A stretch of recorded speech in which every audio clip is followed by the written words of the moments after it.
I'm Yaneli, also known as Miss Be Helpful, with another FinCap Friday brought to you by NGPF.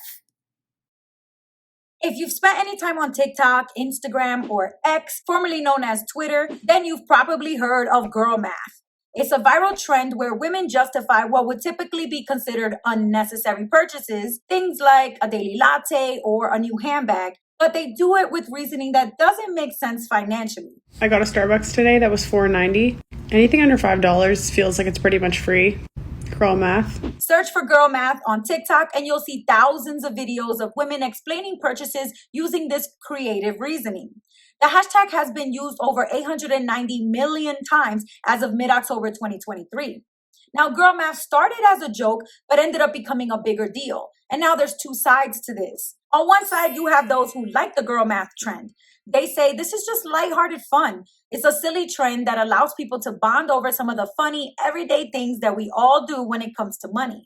But on the other hand, you have critics who say this is not funny or lighthearted because it promotes stereotypes and negative societal expectations about girls and women not being skilled at managing their personal finances. Regardless of gender identity, all of us as humans are more likely to make irrational choices with money when our emotions get in the way. The study of how emotions mess with our finances is called behavioral economics. And one example of a mental bias from behavioral economics that a lot of us fall prey to is called mental accounting. Although money has consistent and objective value, the way we go about spending our money is usually based on different rules, depending on how we make that money, how we intend to use that money, or how we feel about it.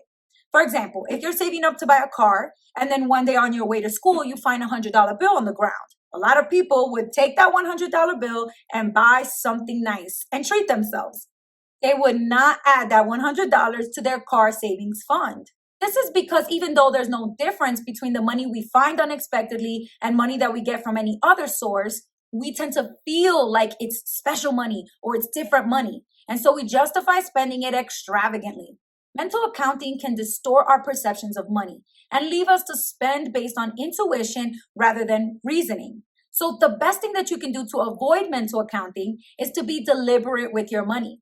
Make a written spending plan and think critically about the way you spend your money. Honestly, ask yourself, is there room for me to improve with my money? We all make money mistakes. So maybe that will help explain the controversy around girl math. But what do you think about all this? Is it just a fun trend?